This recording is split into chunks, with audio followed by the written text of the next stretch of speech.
കോഴിക്കോട് വടകരയിൽ കാരവനിൽ 2 പേരെ മരിച്ച നിലയിൽ കണ്ടെത്തിയ സംഭവം. ഈ സംഭവത്തിന്റെ ചുരുളഴിക്കാൻ പോലീസ് സ്ഥലത്തുണ്ട്. ഫോറൻസിക് യൂണിറ്റ്, ഡോഗ് സ്ക്വാഡ് എന്നിവരെത്തി പരിശോധന തുടരുന്നു.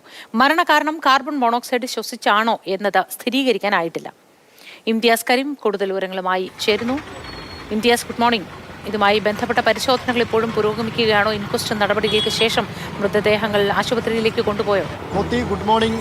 വടകരയിൽ ഇത്തരത്തിൽ കാരവാനിൽ 2 പേർ മരിച്ച സംഭവത്തിൽ ഇപ്പോഴും ഇൻക്വസ്റ്റ് നടപടികൾ പുരോഗമിക്കുകയാണ്. അല്പസമയത്തിനകം തന്നെ ഇൻക്വസ്റ്റ് നടപടികൾ പൂർത്തിയാക്കുകയും ചെയ്യും. അതിനുശേഷം മനോജിന്റെയും ജോയലിന്റെയും മൃതദേഹം കോഴിക്കോട് മെഡിക്കൽ കോളേജിൽ എത്തിച്ച് പോസ്റ്റ്മോർട്ടം നടപടികളും പൂർത്തീകരിക്കും എന്നാണ് അറിയുന്നത്. ഇപ്പോൾ വടകര CI അതുപോലെ തന്നെ DYSPയുടെ നേതൃത്വത്തിലുള്ള വിശദമായ തന്നെ പരിശോധന ഇവിടെ നടക്കുന്നുണ്ട്. അതുപോലെ തന്നെ ഫോറൻസിക് സംഘം, വിരലടയാള വിദഗ്ധർ, ഡോഗ് സ്ക്വാഡ് അടക്കമുള്ള സംഘങ്ങൾ എത്തിയാണ് ഇവിടെ കൃത്യമായ പരിശോധന നടക്കുന്നത്.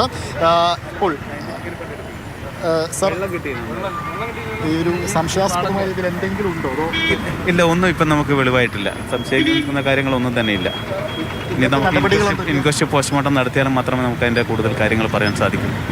ഈ വാതിൽ തുറന്ന സമയത്താണ് ഈ 2 ബോഡികൾ കാണുന്നത്. ഈ ബ്ലഡോ അങ്ങനെ എന്തെങ്കിലും തരത്തിൽ കണ്ടിരുന്നു? ഇല്ല, നമുക്ക് അങ്ങനെ സംശയിക്കത്തക്ക രീതിയിലുള്ള യാതൊന്നും കാണപ്പെട്ടിട്ടില്ല ഇതുവരെ. ഇപ്പോൾ നമുക്ക് പോസ്റ്റ്മോർട്ടം നടത്തിയാൽ മാത്രമേ പറയാൻ സാധിക്കൂ. അപ്പോൾ ഏത് രീതിയിലാണ് ഇപ്പോൾ പരിശോധന പുരോഗമിക്കുന്നത്? എങ്ങനെയാണ്? നമുക്കങ്ങനെ പ്രത്യേകിച്ചിട്ടൊന്നും പറയാൻ പറ്റില്ല. കാരണം നമുക്ക് ആരും ഇതിൻ്റെ സാക്ഷികളായിട്ട് ആരും ഇല്ലാത്തൊരു കാര്യമാണ്. അപ്പം അതുകൊണ്ട് തന്നെ നമുക്ക് എല്ലാവിധ ഇതും നോക്കാൻ വേണ്ടിയിട്ട് സയൻറ്റിഫിക്കിൻ്റെയും നമുക്ക് എല്ലാവിധ ഇതിൻ്റെ ആൾക്കാരുടെയും സേവനം നമ്മൾ തേടിയിട്ടുണ്ട്. അതിനുശേഷം മാത്രമേ നമുക്ക് എന്തെങ്കിലും ഒരു വ്യക്തമായിട്ട് പറയാൻ പറ്റും. സംശയാസ്പദമായ ഒന്നും തന്നെ ഇല്ല. പ്രത്യക്ഷത്തിൽ നമുക്കൊന്നും തോന്നുന്നില്ല. പക്ഷേ അതിനെക്കുറിച്ച് കൂടുതൽ വിശദമായിട്ട് നോക്കണം. ഈ ഫോറൻസിക് സംഘത്തിൻ്റെ വിശദമായ പരിശോധന ഉണ്ടല്ലേ? ഉണ്ട്. ഈ വാഹനത്തിൻ്റെ ഉടമയെ കണ്ടോ? ഉണ്ട്, അവരെ ബന്ധപ്പെട്ടിട്ടുണ്ട്.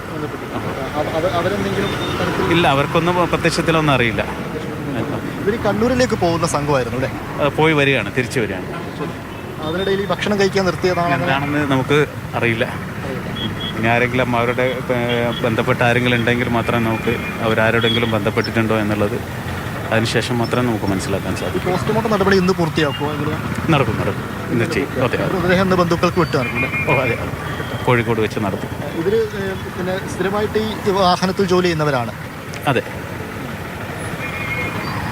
അത് തന്നെയാണ്. ഇപ്പോൾ DYSP ആണ് ഇപ്പോൾ മാതൃഭൂമി ന്യൂസിനോട് പ്രതികരിച്ചത്. ഒരു വിശദമായ പരിശോധന ഈ സംഭവത്തിൽ നടത്തി വരുന്നുണ്ട്.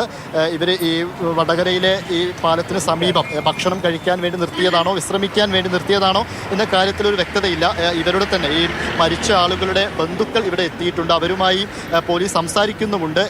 എങ്ങനെയാണ് ഒരു കാര്യം ഉറപ്പിച്ചു പറയുന്നത്, ഇവർ കണ്ണൂരിലേക്ക് ഒരു വിവാഹ സംഘത്തെ ഇറക്കാൻ വേണ്ടി പോയതായിരുന്നു. അത് തിരിച്ചു വരുന്ന വഴിയാണ്. തിരിച്ചവർക്ക് എത്തേണ്ടിയിരുന്നത് മലപ്പുറത്ത് എടപ്പാളിലാണ് ഇവർക്ക് തിരിച്ചെത്തേണ്ടിയിരുന്നത്. മലപ്പുറത്തെ തന്നെ ഒരു സ്വകാര്യ കമ്പനിയുടെ കീഴിലുള്ളതാണ് ഈ കാരവൻ എന്ന് പറയുന്നത്. അതിൻ്റെ ഉടമ മലപ്പുറം പൊന്നാനി സ്വദേശിയായിട്ടുള്ള നാസറാണ്. നാസറും ഇവിടെ എത്തിയിട്ടുണ്ട്. നാസറുമായിട്ടും അതുപോലെ തന്നെ ഇവരുടെ ബന്ധുക്കളുമായിട്ടൊക്കെ പോലീസ് കൃത്യമായി തന്നെ സംസാരിക്കുന്നുമുണ്ട്. ഇതിൽ എടുത്തു പറയേണ്ട മറ്റൊരു കാര്യമെന്ന് പറയുന്നത്, ഈ ക്യാബിനിൻ്റെ, അതായത് ഡ്രൈവർ ഇരിക്കുന്ന ഈ ക്യാബിനിൻ്റെ മുൻവശത്തായിട്ട് ഇവിടെ ഈ ഭാഗത്തായിട്ട് ഇതിൻ്റെ ഒരു ക്യാമറ ഉണ്ട് എന്നാണ് നമ്മൾ മനസ്സിലാക്കുന്നത്. ഈ ക്യാമറയിൽ, അതായത് ക്യാബിനിനുള്ളിൽ ഈ ഡ്രൈവറും ക്ലീനറും ഒക്കെ ഇരിക്കുന്ന ഈ ക്യാബിനുള്ളിൽ എന്തെങ്കിലും ഉണ്ടോ, അതെ ആ രീതിയിൽ എന്തെങ്കിലും ഒരു പരിശോധന നടത്താൻ വേണ്ടിയിട്ട് ആ CCTV ഉപകാരപ്പെടും. ഈ സംഭവത്തിന് ദൃക്സാക്ഷികളില്ല. അതുകൊണ്ട് തന്നെ ശാസ്ത്രീയമായ അന്വേഷണം വേണ്ടതുണ്ട്. അതാണ് ഉദ്യോഗസ്ഥർ നേരത്തെ പങ്കുവച്ചതും. ഈ വടകരയിൽ കാരവാനിൽ മൃതദേഹം കണ്ടെത്തിയ സംഭവത്തിൽ കൂടുതൽ പരിശോധനയ്ക്കായി സാങ്കേതിക വിദഗ്ധർ ഇനിയും എത്തുമെന്ന് പറയുന്നുണ്ട്. സംശയാസ്പദമായി ഒന്നും കണ്ടെത്താനായില്ലെന്നും പറയുന്നു. എല്ലാ ടീമുണ്ട്. പോലീസിൻ്റെ സയൻറ്റിഫിക് എക്സ്പേർട്ടുണ്ട്, ഫിംഗർ പ്രിൻ്റ് എക്സ്പേർട്ടുണ്ട്, ഡോഗ് സ്ക്വാഡ് ഉണ്ട്, അതുപോലെ തന്നെ RTO ടീമുണ്ട്, പിന്നെ ബെൻസിൻ്റെ ടെക്നിക്കൽ ടീം ഇപ്പോൾ മനസ്സിലാവുന്ന അധികമായിട്ടുള്ള കാര്യങ്ങൾ ശ്വാസം തടസ്സം കൊണ്ടാണ് മരണപ്പെട്ടതെന്ന് മനസ്സിലാക്കുന്നത്. കൃത്യമായിട്ട് അറിയണമെങ്കിൽ പോസ്റ്റ്മോർട്ടം ശരീരത്തിൽ എന്തെങ്കിലും ഇന്ന് പോസ്റ്റ്മോർട്ടം പൂർത്തിയാക്കും. കോഴിക്കോട് പോസ്റ്റ്മോർട്ടം ഒരു 2 മണിക്കൂറിന് പൂർത്തിയാക്കും. മെഡിക്കോളിലായി. ഈ ബന്ധുക്കളൊക്കെ ഇവിടെ എത്തിയിട്ടുണ്ടോ? ഉണ്ട്. രണ്ട് മനോജിൻ്റെയും ജോയലിൻ്റെയും ബന്ധുക്കൾ. ഈ സംശയാസ്പദമായ വേറെ ഒന്നുമില്ലല്ലോ? ഒന്നും പറയാൻ പറ്റില്ല.